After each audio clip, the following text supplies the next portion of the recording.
All right, folks, here I am, ready to talk about the Pope's Exorcist. Now, a lot of people aren't going to go to this film because it's fashionable to not like Russell Crowe because he threw a phone at someone. Well, if we canceled Hollywood people over that, we probably wouldn't watch any films. At first I jumped on the James Corden is a jerk bandwagon, but then I thought about it. And I don't care if you're a monster social media influencer. I don't care if you're in politics, law enforcement, any kind of prominent position. There are people who will use the fact that they are, quote unquote, not known, don't have a reputation to worry about, and they will try to go for a trophy by messing with someone and knowing that the individual who is well known can't fight back. So while I can imagine James Corden may well be a jerk, I can also see the scenario where the little guy decided to poke the bear and then use the easy, look, he's a famous jerk routine, because he actually dared to fight back. Now, again, I'm not saying that's what happened. Well, I look like Batman, by the way. It looks like the Batman series from the 60s. So anyway, Russell Crowe just kind of demonized after that. And people in general don't go to see his films. And some people will complain that he got a little fat after being Maximus. Dang it. You can't beat Maximus. I mean, just one of the great screen characters ever. And it's hard to top your own work sometimes. The devil's work in the Pope's Exorcist is a little fresh.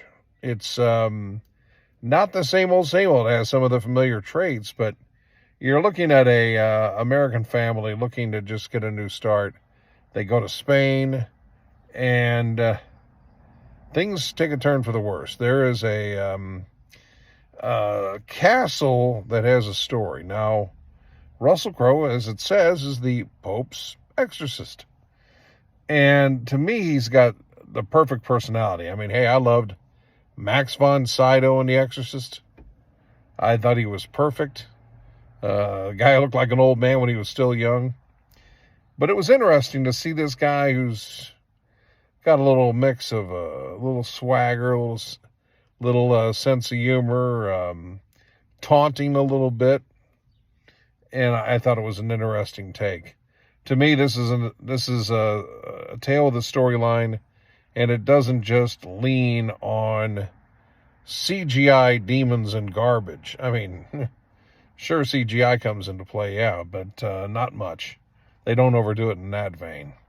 So the presence of evil is very real in this movie, and I think the setting is powerful, and the acting, the family that is impacted by this possession, I think everyone did a great job. Crowe was magnificent.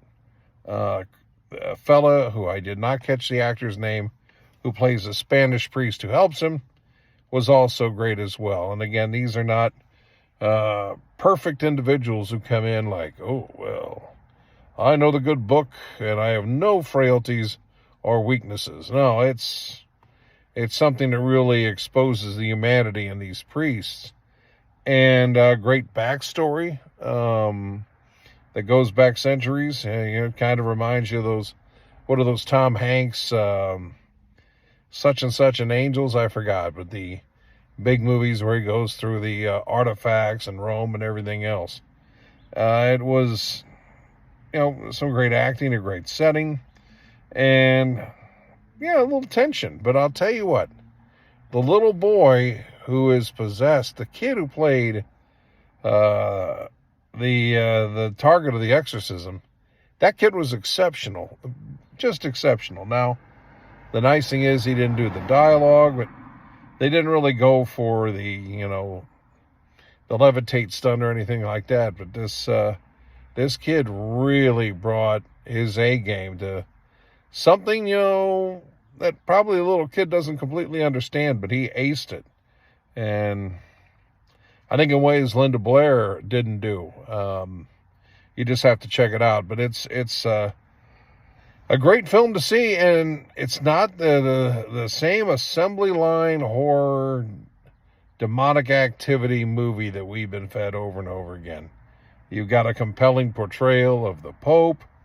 It's just some great characters, a great setting, but not overdone with cliches. And anyway, if you like those kind of movies, horror with a little bit of an actual story, this is good stuff. So anyway, The Pope's Exorcist, I'm on board.